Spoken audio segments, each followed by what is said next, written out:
Dios en la familia es el tema que quiero compartir hoy como un tiempo especial hoy y una palabra de Dios sobre la familia. Dios en la familia. Mañana, como ustedes saben, tenemos un encuentro de parejas, entonces tenemos un ambiente para ministrar a la familia.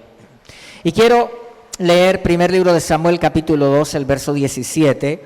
Primer libro de Samuel, capítulo 2, verso 17 y el verso 22. Dice la palabra: así que el pecado de estos jóvenes era muy serio ante los ojos del Señor, porque trataban las ofrendas del Señor con desprecio. Ahora bien, Elí era muy viejo, pero estaba consciente de lo que sus hijos le hacían al pueblo de Israel. Por ejemplo, sabía que sus hijos seducían a las jóvenes que ayudaban en la entrada del tabernáculo. Aquí quiero hablarles acerca de varias familias, de varios hogares, que la Biblia, algunos de ellos que la Biblia nos cuenta algunas cosas que sucedían en esos hogares, ¿sí?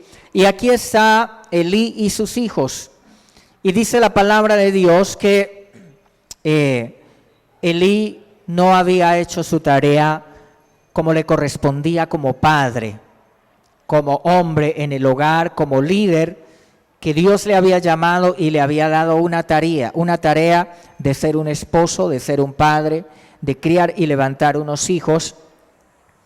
Y unos hijos que no cumplieron tampoco su responsabilidad, su compromiso como sacerdotes en la casa de Dios y como hombres que necesitaban guardar una gran responsabilidad que les había sido delegada. Y encontramos que el problema de estos jóvenes, de estos hombres, hijos del sumo sacerdote Elí, era que menospreciaban las ofrendas del Señor. Ese era un pecado grave. Pero el otro, dice, era que eran inmorales sexualmente y que no respetaban al Señor, no respetaban la casa de Dios ni su trabajo. Honroso era el trabajo que les correspondía como sacerdotes. Y dice que seducían era el servicio en la casa de Dios en Israel, eran muchísimas personas, era un pueblo de millones de personas, ¿sí? Y también eran muchos los que servían en la casa de Dios, era un lugar muy grande y eran muchísimas las personas, centenares de personas, tal vez miles de personas que servían en la casa de Dios. Y dice la palabra que estos jóvenes no eran respetuosos y que seducían a las jóvenes para tener relaciones sexuales con ellas.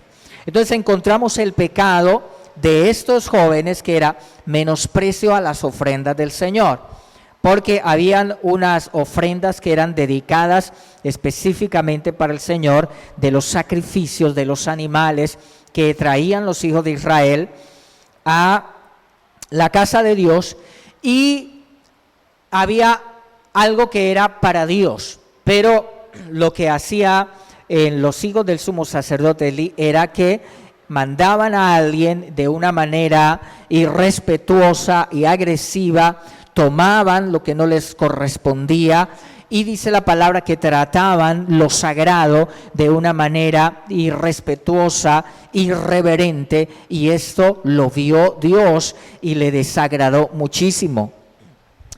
Y dice también en Samuel capítulo 3, el verso 13, dice que le advertí que viene juicio sobre su familia para siempre, porque sus hijos blasfeman a Dios y Él no les ha disciplinado. Entonces, aquí viene una advertencia fuerte contra Elí. Dice la Biblia, porque sus hijos blasfemaban a Dios y Él no les había estorbado, no les había disciplinado. Y es algo que nosotros podemos ver acá para nosotros, la responsabilidad que tenemos. La responsabilidad que tenemos como padres, ¿sí? De levantar unos hijos que honren, que respeten a Dios.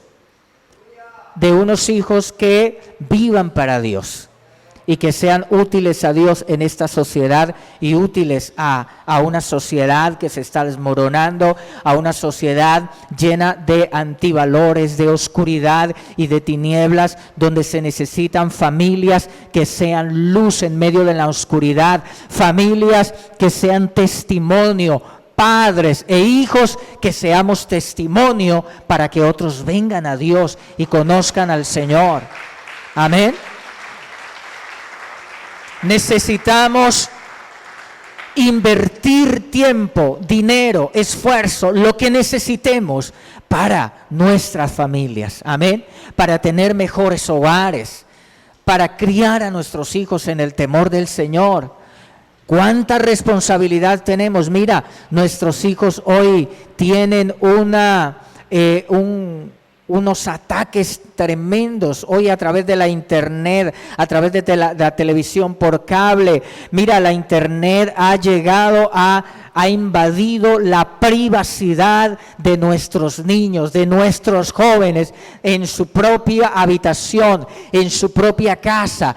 La internet ha invadido, y mira que estaba leyendo que la internet creció tanto y fue tan poderosa por la pornografía.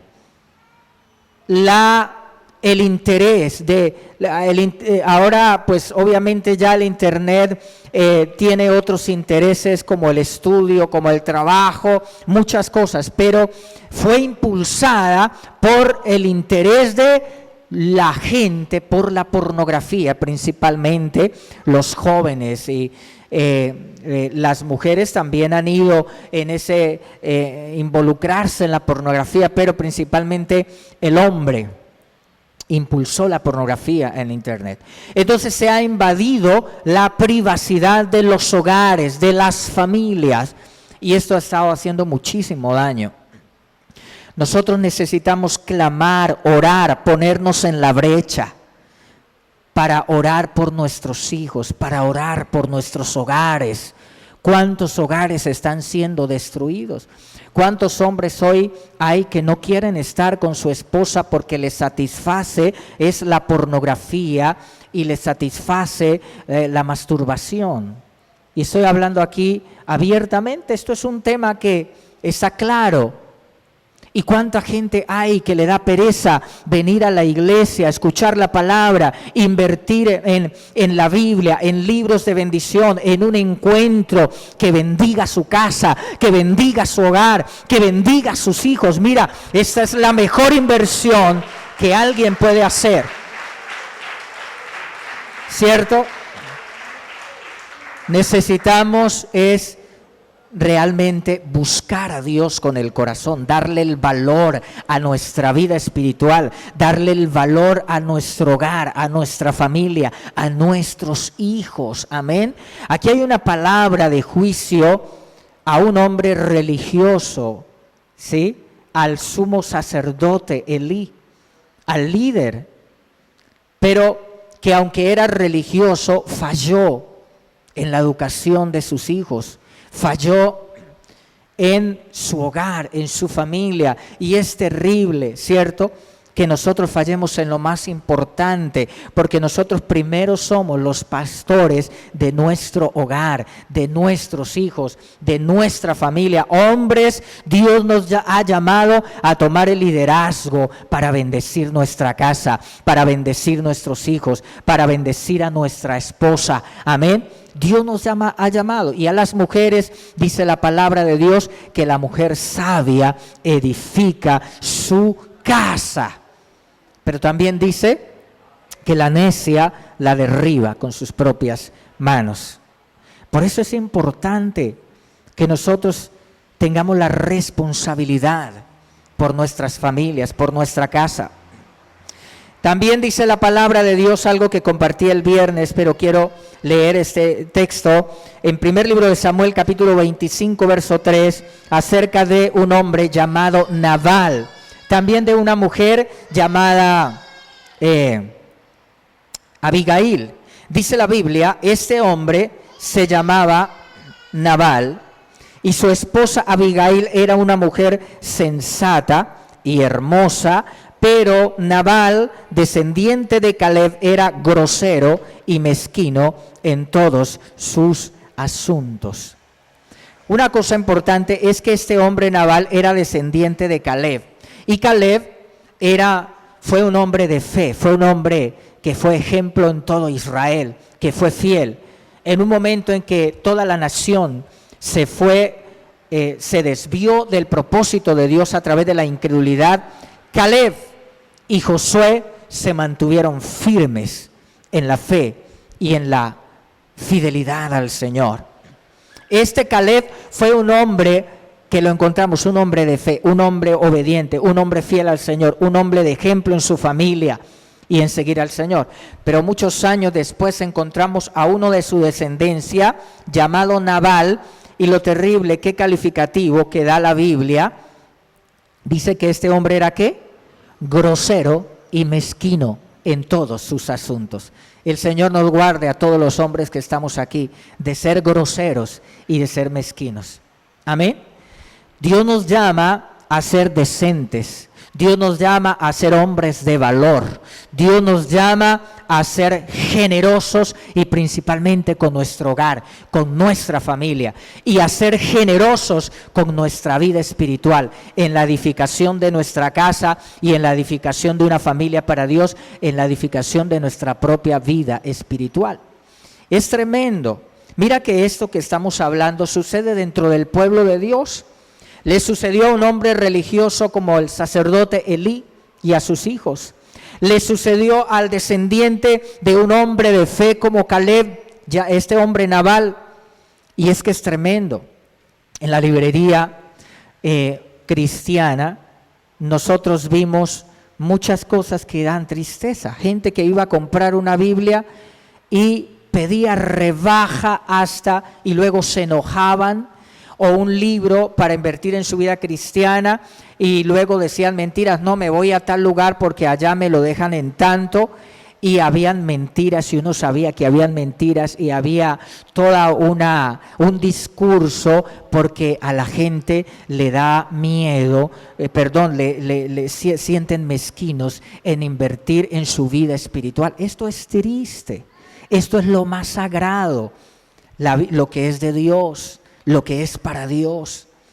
Pero dice la Biblia que este hombre Nabal era así, y era rico, dice la palabra que tenía muchísimas ovejas, tenía tierras, era muy rico, pero era grosero y mezquino, porque no todas las veces la prosperidad económica significa que la persona sea una persona de bien.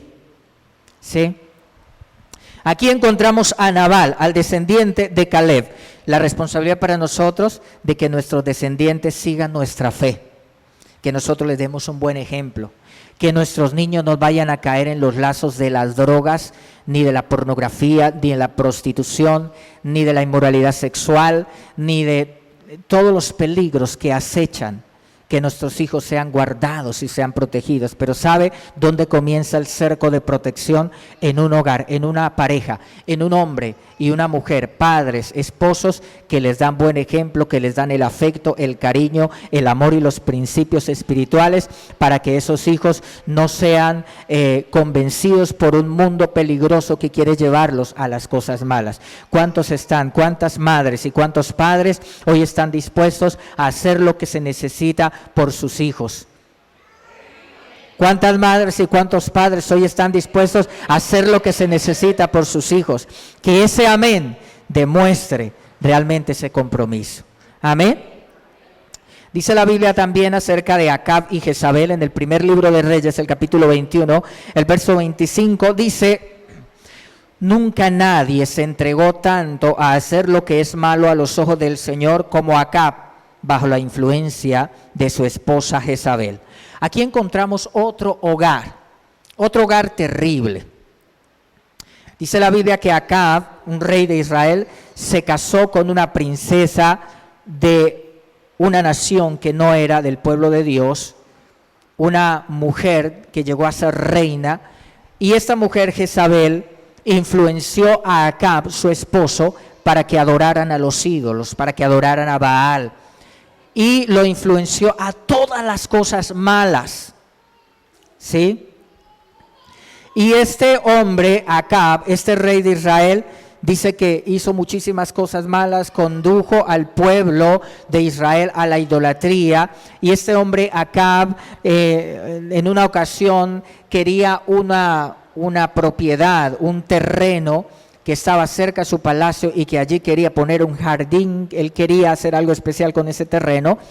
Pero Acab era de un carácter endeble, ¿sí? Y era de los que se ponían a llorar como hombres frente a cosas donde se necesitaba firmeza como hombres, como líderes en el hogar y en la familia. Y Acab dice que se deprimió y se fue triste porque le dijo al dueño del terreno que se lo vendiera, y él le dijo: no, yo no lo puedo vender porque es la herencia de mi familia. Es el terreno que nos ha dado el Señor como herencia generación tras generación, y no lo vendió. Entonces Acab se fue todo deprimido, triste a su casa, y Jezabel lo vio así y le dijo: ¿cómo así? ¿Por qué está el rey triste? ¿Acaso es que es cualquier hombre? No, es el rey. Y él le cuenta y le dice: no, es que yo quiero tal terreno, pero fui al dueño para que me lo vendiera y no me lo quiso vender. Y entonces esta mujer se enfureció y dijo: pero ¿quién es el que le lleva la contraria al rey? ¿Pero quién es? El rey es el que tiene la autoridad. Y le dijo: tranquilo, que yo voy a mirar cómo hago.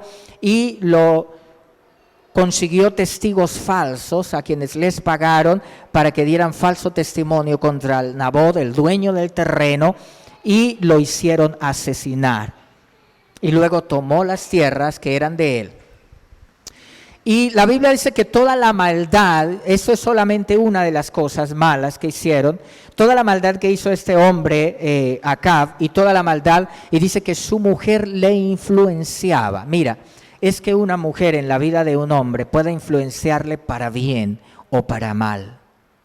La mujer, aunque el hombre ha sido llamado por el Señor a tener el liderazgo, no es que el hombre sea más que la mujer, somos iguales delante de Dios, pero la Biblia dice que Dios ha llamado al hombre a ser el sacerdote de su casa y a tomar el liderazgo para llevar a su familia a buen puerto. Y Dios ha capacitado al hombre con habilidades propias, ¿cierto? Y con bendiciones espirituales para hacer esa labor. Acab no tomó ese liderazgo que debía tomar en su casa para bendecir a su familia. Ese espíritu de Acab está obrando en muchos hogares, en muchos hombres, para que el hombre no tome el lugar que le corresponde, ¿sí? Y esta Jezabel, este espíritu de Jezabel está operando en los hogares. A veces opera a través de un hombre controlador y manipulador y grosero y mezquino como fue Nabal, y que hace daño, que maltrata, o a veces opera a través de una mujer que hace lo mismo, ¿sí? Que también es manipuladora, controladora, que chantajea y que hace cosas que hacen daño a su casa, a su esposo y a su familia. El espíritu de Nabal no solo se manifiesta a través de las mujeres, el espíritu de Nabal se manifiesta incluso en las sociedades machistas, se manifiesta más a través del hombre, ¿sí? Entonces, ahí es donde nosotros como familia no podemos dejar que la influencia del espíritu de Acab esté sobre nuestros hogares, ni la influencia del espíritu de Jezabel, ni la influencia del espíritu de Nabal, porque a veces el Nabal se le sale a la mujer, o ese Nabal se le puede salir al hombre para hacer daño en su casa, a sus hijos y a su familia. Amén. Y de eso nos quiere guardar el Señor. Lamentaciones capítulo 3, el verso 40 dice: en cambio, probemos y examinemos nuestros caminos y volvamos al Señor. Volvamos al Señor. Así uno esté en la iglesia, conozca al Señor, hay momentos en que uno puede empezar a irse por el camino equivocado. Y el llamado del Señor es a volvernos a Él. Pero quiero hablar de otro hogar de bendición. Hasta aquí he hablado de hogares que fracasaron, de hombres que no cumplieron su propósito en el hogar, de mujeres que no cumplieron su propósito y de hijos. Pero quiero hablar acerca de una sunamita, es decir, una mujer que habitaba en Sunem, del pueblo de Israel. Y dice la Biblia que eran ricos, también eran prósperos. Pero a diferencia de Nabal, esta mujer era una mujer sabia, que llevaba a su familia a la bendición. Y dice la Biblia que eso está en el segundo libro, para que tomen nota ahí y lo lean en la casa. Acá no lo lea porque pierde la línea del mensaje. Segundo libro de Reyes, capítulo 4. Y el capítulo 8 también. Habla acerca de la sunamita. Entonces dice la Biblia que Eliseo pasaba por la casa de esta mujer. Y ella se dio cuenta que Eliseo era un hombre de Dios. Y entonces le dice a su esposo: amor, mira, yo me he dado cuenta que este hombre que pasa por nuestra casa es un hombre de Dios. Y le propuso a su esposo que le construyeran una cabaña para que cuando él pasara por ahí lo invitaran a comer, a disfrutar unos buenos alimentos. Y dice que le hicieron la mesa, la silla, el candelero, y le adecuaron todo en ese lugar para que cuando pasara este hombre se hospedara allí y le pudieran dar la atención adecuada. Y el esposo le dijo: claro, mi amor, vamos, hagamos eso, que está bien. Y entonces cada vez que Eliseo pasaba por allí, allí se hospedaba. Y llega un día Eliseo y le dice a su siervo: ve y dile a la mujer, a la sunamita, que ha sido muy especial con nosotros, que ha sido muy generosa, que ha tenido atenciones con nosotros y nos ha bendecido. ¿Qué necesita que nosotros hagamos por ella?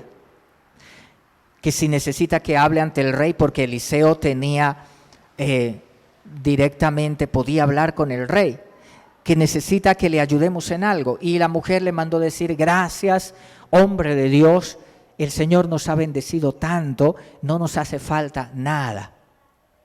Pero Eliseo vio que ella sí tenía una necesidad. Dice la Biblia que su esposo era mayor y no tenían hijos. Tal vez ella era estéril, ¿sí? Entonces manda llamar a la sunamita y le dice: el año que viene por este tiempo abrazaros un hijo. Y ella dijo: no, Señor mío, profeta de Dios, no engañes a tu sierva. Pero el año que vino, ella tenía un bebé en sus brazos y Dios le dio ese hijo por la bendición de traer a Dios a su hogar, a su casa, a su familia. Y no solo eso, sino que después, en el tiempo difícil que esta familia pasó, porque el niño murió cuando estaba grande, se enfermó gravemente y el niño murió, Dios trae al profeta y Dios hace un milagro y resucita a su hijo.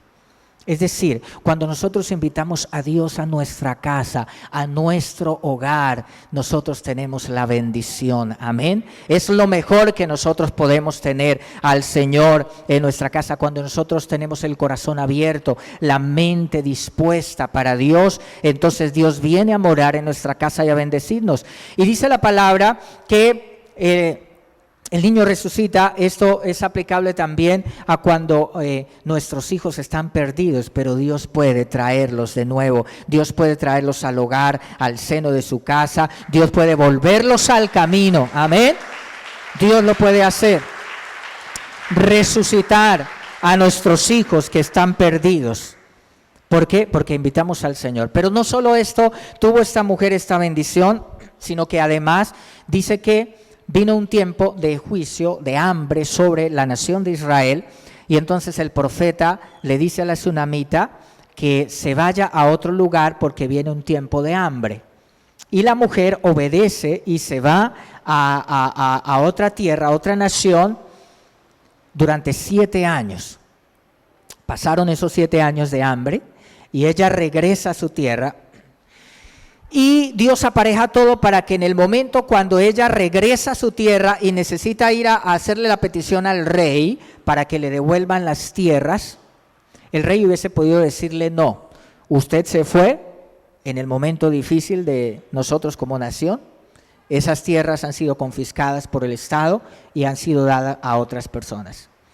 Pero resulta que Dios había preparado todo, y dice la Biblia que el rey estaba hablando con el siervo de Eliseo, y el rey le estaba preguntando por todas las maravillas que Dios había hecho a través de Eliseo, y el siervo le estaba contando: no, mira, Dios hizo flotar un hacha, Dios resucitó a un muchacho que murió, Dios hizo todos estos milagros. Y el rey estaba impresionado cuando le comentaba el siervo de Eliseo todo esto, y la sanidad de Naamán, recuerdan cuando fue sano de la lepra y todo esto. Y en ese momento llegó la mujer, la sunamita, a pedirle al rey, diciéndole que por favor le devolvieran sus tierras.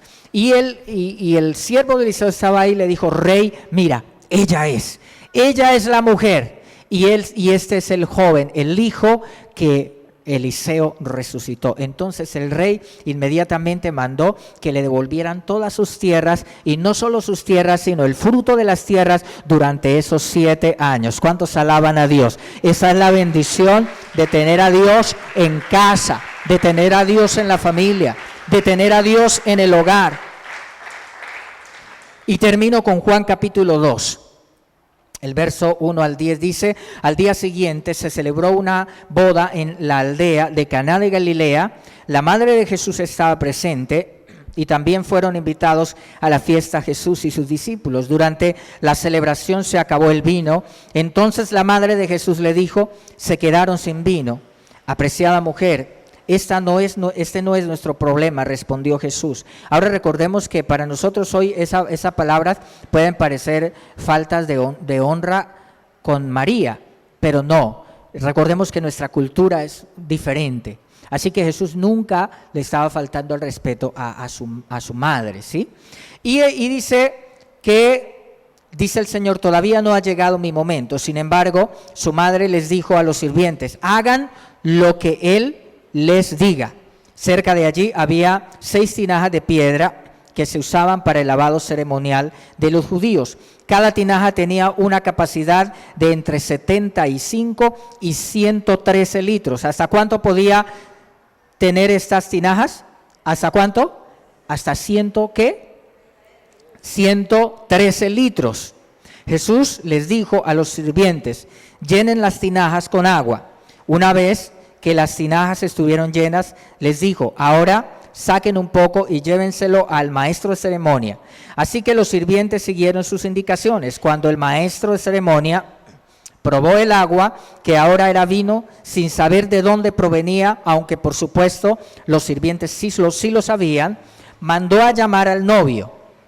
Un anfitrión siempre sirve el mejor vino primero, le dijo. Y una vez que todos han bebido bastante, comienza a ofrecer el vino más barato, pero tú has guardado el mejor vino hasta ahora. Entonces aquí encontramos cuando Jesús es invitado a la boda, cuando Jesús es invitado a nuestra relación de pareja. Aquí fue invitado el Señor al matrimonio. Qué bendición para esa familia, ¿sí? Y hay varias cosas acá que son muy importantes, aplicables a nuestra vida. Dice que fueron invitados a la fiesta Jesús. Y es que a la fiesta de nuestro hogar, si nosotros vamos a tener una fiesta en nuestro hogar, en nuestra casa, en nuestra familia, con nuestra esposa, con nuestros hijos, se necesita que Él esté ahí. Se necesita que Jesús esté ahí. Amén. Y dice que durante la celebración se acabó el vino. Mira, a veces durante la celebración, cuando una pareja se enamora, los jóvenes, eso es una celebración. Es un continuo. Se celebra los días que cumplen, los meses que cumplen, ¿cierto? Todo se celebra. El corazón está lleno de amor. Se sienten maripositas en el estómago. Eso es una droga biológica que el mismo cerebro produce y la persona se siente que flota en presencia de la persona amada. Pero la fiesta se acaba. Perdón, dice que durante la celebración se acabó el vino se acaba. Se sabía que toda esa novedad y toda esa atracción física se acaba. Los estudios en psicología dicen que duran 1 o 2 años y eso se acaba. Y si uno no aprovecha para construir ahí el amor como debe ser, entonces cuando eso se acaba, la gente dice, no, se acabó el amor y a buscar por otro lado porque se acabó. Entonces, durante la celebración se acabó el vino. Durante la celebración de la relación se va a acabar el vino. Pero si Jesús está ahí, Él va a hacer que el agua se convierta en vino y que sea del mejor vino. ¿Cuántos alaban a Dios? Amén. Por eso es que usted ve que los grandes actores, los grandes artistas, las grandes estrellas de Hollywood y esa gente famosa y bella tienen 4, 5 y 6 matrimonios, porque se les acabó el vino del enamoramiento, ¿cierto? Y se les acaba la celebración y a buscar a otro. Y no importa que sean las mujeres más bellas y los hombres más ricos y más famosos, se acabó y se acabó. Pero cuando Cristo ha sido invitado, no se va a acabar. Si se acaba, Él va a hacer que el agua se convierta en vino. Amén. Esa es la bendición de tener a Jesús en nuestra casa. Otra cosa es que María les dijo a los sirvientes, hagan lo que Él les diga. Ese es el consejo de la Virgen María. Para los que aman tanto a María, todos amamos a María, pero me refiero yo que hay personas que dicen que María es primero que Dios, ¿sí? Entonces hay que obedecer lo que ella manda. Hay que obedecer. ¿Y ella qué es lo que dice? Hagan lo que Jesús les manda. Todo lo que Él os diga. Eso hay que hacer para que el hogar y la familia sea una bendición. Eso hay que hacer para que seamos guardados de los peligros. Yo compartía en unas prédicas hace como 8 o 15 días en la predicación que las debilidades nuestras pueden hacernos perder un hogar, una familia. ¿Sí? Por ejemplo, la debilidad por el sexo opuesto, por el adulterio, no sé, por alguna situación que sea una debilidad, puede hacernos perder el hogar, puede hacernos perder el respeto de nuestros hijos y puede hacernos perder nuestro honor ante nuestros hijos. Pero el Señor nos guardará de que nuestras debilidades nos lleven a una cosa de esas. Él nos protegerá cuando tenemos a Jesús en el hogar. Amén. Dice que cada tinaja tenía una capacidad de entre 75 y 113 litros. Y Jesús dijo, llenen las tinajas con agua. 2 cosas importantes aquí. El vino que Jesús convirtió del agua no era poquito, era muchísimo. Imagínense, cada tinaja, ¿cuántas tinajas eran? ¿Cuántas tinajas?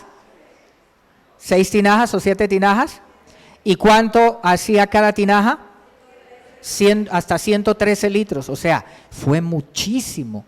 El Señor dará abundantemente todo lo que necesitemos. Amén. Pero también para llenarlas de agua, como por qué se van a llenar de agua, ¿cierto? El Señor les dice, llénenlas de agua, llenen las tinajas de agua. La gente podría decir, pero ¿para qué? Y en plena celebración nos vamos a poner a llenar todas esas tinajas de agua. Mira, cuando Dios nos dice algo para el hogar, para ir al encuentro, para buscar a Dios, por el bien de nuestra familia, para orar, seamos obedientes. La gente hubiera podido decir, uy, este está como loco en plena celebración, que llenemos todas esas tinajas y con toda esa agua. ¿Para qué? Pero dice la Biblia que como María había dicho, hagan lo que Él les diga. ¿Sí? Entonces llenaron las tinajas. Ellos no sabían que Jesús iba a hacer un milagro de eso, de convertirlas en vino y en el mejor vino. Pero como ellos fueron obedientes, Jesús convirtió el agua en vino. Y así es, si un hombre, papá, esposo, en su casa, eres obediente a lo que el Señor te dice, tú vas a ver los milagros. Tú no sabes qué es lo que Dios va a hacer en su hogar. Tú no sabes qué es lo que Dios va a hacer en tus hijos. Pero si eres obediente, hombre y mujer, vas a ver la gloria de Dios. Solo tienes que tener fe. ¿Sí? ¿Por qué? Porque una persona puede decir, qué aburrimiento, qué devocionales, qué ayuno, qué encuentro, qué aburrimiento. Más bien descansar ese festivo, más bien, y el diablo viene y trae, y la naturaleza pecaminosa de uno, ¿cierto? Le dice, uy, sí, no, ¿eso qué? Pero Dios dice, si eres obediente en esforzarte, en hacer lo que Él manda, tú vas a ver la gloria del Señor. Amén. Que no se nos salga el grosero y mezquino Nabal, sino que se salga de nosotros como aquel esposo bendito de la Sunamita, que su hijo fue resucitado y que sus tierras fueron devueltas y que fueron benditos. Amén. Porque el Señor estaba en su casa. A todos en algún momento se nos quiere salir, se nos puede salir el grosero y mezquino. No estoy juzgando. Y ahí es donde nosotros tenemos que tener sabiduría. Amén. Ahí es donde nosotros tenemos que ser sensibles al Espíritu Santo y no al enemigo que está hablando al oído. También, así que los sirvientes siguieron sus indicaciones. Y mira que cuando el maestro de ceremonia prueba el agua convertida en vino, este hombre quedó admirado, porque ya la fiesta habían pasado varios días y se suponía que se estaba entregando ya el vino de menor calidad, ¿sí? Pero dice el anfitrión, has reservado el mejor vino. ¿Usted sabe cuánto vale una botella del mejor vino ahora? ¿Sabe cuánto puede valer una botella del mejor vino? Uno puede comprar botellas por ahí de 10,000 pesos, ¿cierto? De vino. O de 15,000 pesos o de 20,000.